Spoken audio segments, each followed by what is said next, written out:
नमस्कार दोस्तों, आज हम भादो मास में सुनी जाने वाली 5 कहानी सुनेंगे। तो चलिए पहली कहानी शुरू करते हैं। एक बार की बात है, एक जंगल में मोर रहता था।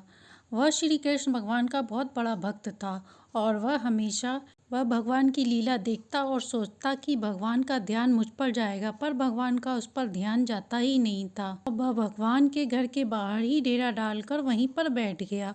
जब भी गीदड़ तीतर वहां से उड़ते देख मोर वहीं बैठे गोविंदा गोविंदा रटता रहता, पर भगवान का ध्यान उस पर गया ही नहीं। वह मोर को 1 साल हो गया। ऐसा करते करते वह भगवान की भक्ति में लीन था, लेकिन भगवान उसे देखते ही नहीं थे। तो वह एक दिन बैठकर रोने लगा। तभी वहां से मैना गुजर रही थी, तो उसने पूछा, तुम रो क्यों रहे हो? तब मोर ने बताया। तब मैना ने कहा, तुम परेशान मत हो, रो मत, मेरे साथ बरसाना चलो। वहाँ राधा रानी है, वह बड़ी दयालु हैं, उनका हृदय बड़ा विशाल है, वह कुछ न कुछ हमारे लिए अवश्य करेंगी। अब दोनों ने उड़ान भरी और बरसाना पहुंच गए। जैसे ही बरसाना पहुंचे, मैना ने राधे राधे कहना शुरू कर दिया और मोर तो अब भी भगवान की भक्ति में लीन था। वह तो गोविंदा गोविंदा कहने लगा। गोविंदा गोविंदा सुनते ही राधा रानी दौड़ी चली आईं और राधा रानी ने मोर को गोद में उठा लिया। यह देख मोर खुशी से झूम उठा और बोला, आप कितनी दयालु हैं। मैंने गोविंदा गोविंदा कहा और आपने मुझे गोद में उठा लिया। और एक वह श्री कृष्ण भगवान है जिनका नाम मैं रात दिन गोविंदा गोविंदा कहता हूँ, फिर भी वह मेरी तरफ देखते ही नहीं है। तब राधे जी ने कहा कि ऐसा हो नहीं सकता, मेरे कृष्ण तो बड़े दयालु हैं। तुम एक काम करना, अब की जाना तो बाहर से गोविंदा गोविंदा ना कह के राधे राधे कहना। अब मोर ने वैसा ही किया। अब दोनों ने उड़ान भरी और वहां पहुंच गए। द्वार पर पहुंचते ही मोर ने राधे राधे बुलाना शुरू कर दिया। राधे की आवाज़ सुनकर कृष्ण भगवान दौड़े दौड़े चले आए और उसे गोद में उठाकर बोले, तुम कौन हो, कहाँ से आए हो? तब मोर ने कहा, मैं 1 साल से आपको गोविंदा गोविंदा कह के बुला रहा हूँ, पर आपने कभी मेरी तरफ देखा नहीं, और आज मैंने राधे राधे कहा तो आपने मुझे गोद में उठा लिया। तब श्री कृष्ण भगवान ने कहा, यह तो मुझसे पाप हो गया है, मुझे माफ करना। तुमने राधा रानी का नाम लेकर ही मुझे पा लिया है। जो कोई भी भक्ति भाव से राधा रानी का नाम लेगा, वह मुझे हमेशा के लिए पा लेगा। अब सुनते हैं दूसरी कहानी। बरसाना गांव में एक बुढ़िया माई रहती थी। उनके कोई नहीं था। वह इधर उधर से गुजारा करके अपना जीवन यापन करती थी, पर कभी अपने को अकेला नहीं समझती थी। उनकी जुबान पर हमेशा एक ही नाम रहता था, वह भी मेरी प्यारी लाडली कहती थी, राधे राधे करती थी। गांव की सभी महिलाएं दूध दही मठा बेचने जाती, लेकिन वह सबसे पहले दर्शन करती। मैया के पास न दूध था न दही थी, पर मन में विचार था कि मैं लाडली जी का दर्शन करूं। एक दिन जब बुढ़िया माई मंदिर जाने लगी तो उन्हें रोका नहीं गया, तो वह खाली मटकी लेकर चल पड़ी। गांव की स्त्रियों ने पूछा, मैया इस मटकी में क्या लेकर आई हो? तो वह झूठ बोल दी कि इसमें शहद है। मैया सीढ़ी पर पहुंची तो उन्हें लगा आज सब कुछ उन्हें मिल गया। वह मुख से एक ही नाम रटते जा रही थी, मेरी प्यारी लाडली राधा रानी। यह सिलसिला चलता रहा। हाट में लगने वाले लोगों ने मैया से पूछा, मैया क्या बेच रही हो? तो उन्होंने शहद बताया। मैया से शहद मांगा तो झूठ मूठ से एक पत्ते पर शहद निकाल कर दे दिया। उस व्यक्ति ने सोचा मैया वृद्ध हो गई हैं, दिमाग से कमी आ गई है, इसलिए उसने झूठ मूठ के पैसे भी दे दिए। पर जैसे ही उस पत्ते पर जीभ रखी, अद्भुत मिठास वाली खुशबू का स्वाद आया। पत्ते पर देखा तो कुछ नहीं था, उसने मटकी देखी तो भी नहीं था। वह धीरे धीरे पूरे शहर में यह बात फैल गई। अब तो मैया के पास भी भीड़ लगने लगी। सब यही कहते, मैया के पास जादुई मटकी है, इसमें अद्भुत शहद मिलता है। अब एक गांव के सेठ को शरारत सूझी। उसने सोचा कि यह मटकी मेरे पास होनी चाहिए। वह बुढ़िया माई के पास क्या करेगी, मैं इससे बहुत धन इकट्ठा कर लूँगा। वह चुपके से मैया के घर में घुसकर मटकी ले आया। उसने मटकी के अंदर देखा तो उसमें बहुत सारी मधुमक्खियाँ निकल कर उस पर चिपक गईं। उसके शरीर को काट लिया। जब उसकी पत्नी ने देखा तो कहा, ये मटकी तुम्हारे लिए नहीं है, यह जिसकी है उसे दे आओ। जब मटकी चोरी हो गई तो मैया का रो रो कर बुरा हाल हो गया। वह सोचने लगी कि मैं अपनी लाडो के पास अब कैसे जाऊंगी। न खाया न पिया और रोने लगी। सेठ मटकी लेकर वापस आया और माफी मांगी। मैया मटकी देखकर खुश हो गई और उसे माफ कर दिया। अब सबको गांव में पता चल गया कि यह मटकी मैया के प्रेम भाव की मटकी है, जो राधे नाम की मिठास से भरी है।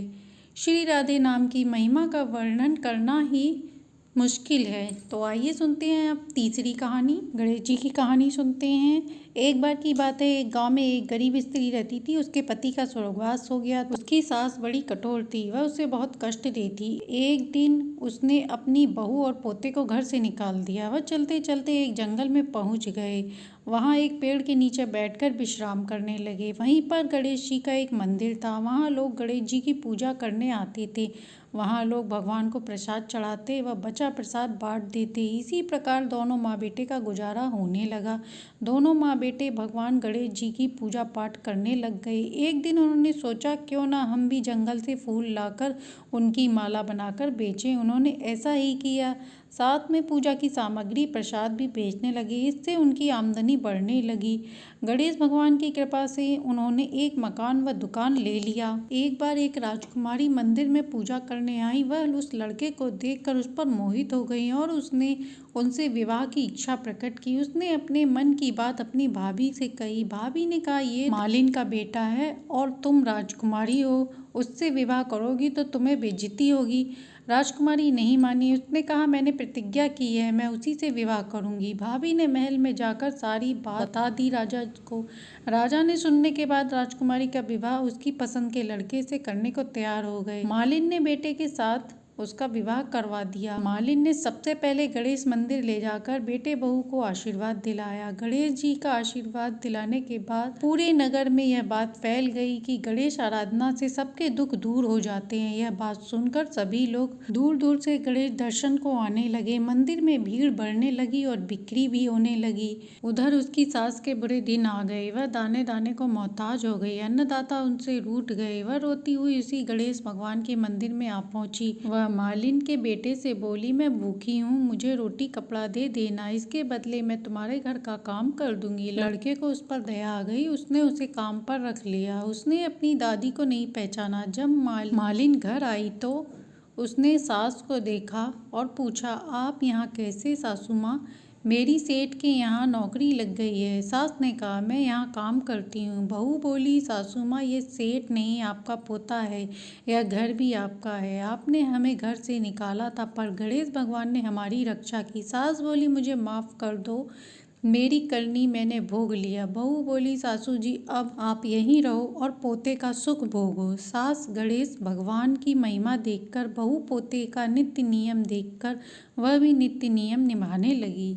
हे गणेश भगवान, जैसे आपने उनकी रखी वैसे ही सबकी रखी। अब सुनते हैं चौथी कहानी, धर्मराज जी की कहानी। एक नगर में एक बुढ़िया माई रहती थी। उनके 5 बहुएं थी। बुढ़िया माई धार्मिक प्रवृत्ति की थी। वह महीने की संक्रांति पर धर्मराज जी की कहानी सुनती, पूजा करती, उद्यापन करती, सभी को दान करती। दान करते करते उनके घर की सभी वस्तुएं दान में चली गईं। बुढ़िया माई 4 बहुएं थीं, उनमें से 3 बहुएं धार्मिक थीं।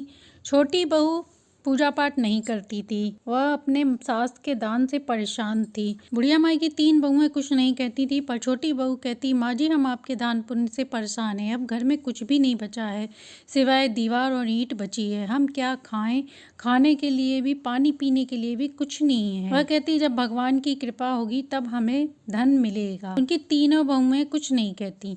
बुढ़िया माई के लड़के भी परेशान थे, क्योंकि वह जितना कमा के लाते सब दान में बुढ़िया माई दे देती थी। धर्मराज जी इस बात से प्रसन्न हो गए और परीक्षा लेने आए। बोले, बहुत ठंड है, कुछ ओढ़ने को दे दो मैया। तब बुढ़िया माई ने आवाज लगाकर बहू को कहा कि ब्राह्मण आए हैं, उन्हें सर्दी लग रही है, शॉल लाकर दे दो। छोटी बहू ने कहा, माँ जी, हमारे पास खुद ओढ़ने को कुछ नहीं है, ब्राह्मण को कहाँ से दें? बुढ़िया माई ने इधर उधर देखा। पास में एक चादर पड़ी थी, वह उसके पति की थी। उन्होंने वही चादर उठाकर दे दी। छोटी बहू ने कहा, यह तो पिताजी की चादर है, अब पिताजी क्या ओढ़ेंगे? बुढ़िया माई ने कहा, हम लोग छत के नीचे रहते हैं, हमें ठंड कम लगेगी। वह ब्राह्मण खुले में रहता है, उसे ठंड ज्यादा लगेगी। इस प्रकार दान करते करते बुढ़िया माई की एक दिन मृत्यु हो गई। धर्मराज जी आए और उसे आदर के साथ स्वर्ग ले गए। स्वर्ग में जब उतारने लगे तो उन्हें धरती नहीं मिली, वहाँ पानी पानी। जब वो वहाँ डूबने लगी, बुढ़िया माई परेशान हो गई। वह धर्मराज जी के पास हाथ जोड़कर बोली, हे प्रभु, ये क्या हो रहा है? मुझे धरती क्यों नहीं मिल रही? धर्मराज जी ने कहा, बुढ़िया माई, तुमने दान पुण्य तो बहुत किया, पर कभी धरती माता की कहानी नहीं सुनी, इसी कारण तुम्हें धरती नहीं मिल रही है। बुढ़िया माई बोली, हे प्रभु, मुझे धरती माता की पूजा उद्यापन विधि बताएं। वह 7 दिन का समय दें उनकी विनती से धर्मराज जी प्रसन्न हो गए। वह उनके दान पुण्य से पहले ही प्रसन्न थे। धर्मराज जी ने उन्हें धरती पर भेज दिया और उनके शरीर में प्राण वापस आ गए और सभी लोग रो रहे थे। तभी बुढ़िया माई उठ बैठी। सभी डर गए तो माँ ने कहा, बेटा डरो मत, मैं जीवित हूँ। 7 दिन के लिए मुझे यमराज जी ने धरती पर पूजा करने के लिए पुनः भेजा है। छोटी बहू ने कहा, माँ जी आपने तो घर में कुछ भी नहीं छोड़ा, आज धरती माता की उद्यापन पूजा कैसे करेंगी? बुढ़िया माई ने कहा, मेरे पास 7 दिन का समय है, तुम लोग व्यवस्था कर दो। बड़ी बहू गांव में जाकर चुनरी, हरा मूंग, चप्पल मांग लाई और सारी चीजें लाकर बुढ़िया माई को दे दी। अपनी सभी वस्तुओं को लेकर पीपल के पेड़ के नीचे बुढ़िया माई कथा सुनने अपनी बहुओं के साथ चल दी। 7 दिन तक लगातार उन्होंने कथा पूजन किया। छोटी बहू नहीं जाती। 7वें दिन बुढ़िया माई ने उद्यापन किया और उनकी मृत्यु हो गई। सभी ने छोटी बहू के अनुसार गंगा जल की छींटे मारकर शमशान घाट पे ले जाकर उनका अंतिम संस्कार कर दिया।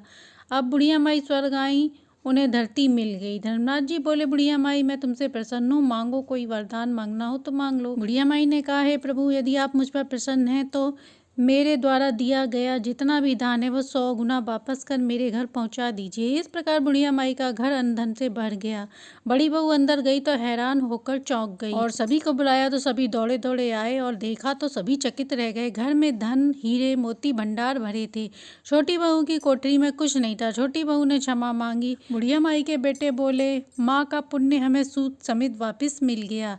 सभी लोगों ने धर्मराज जी की जय, धरती माता की जय का जयकारा करने लगे। भगवती माता तुलसी मूल पद के प्रधान अंश हैं। प्रारंभ में गोकुल में वह गोपी थी। भगवान के चरणों में प्रेम धारा में, रस लीला में रहती थी। उनकी भक्ति को देखकर राधा जी ने कुपित होकर उन्हें मानव योनि के जन्म में लेने का श्राप दे दिया, जिससे वह भारत में राजा ध्वज की पुत्री हुई।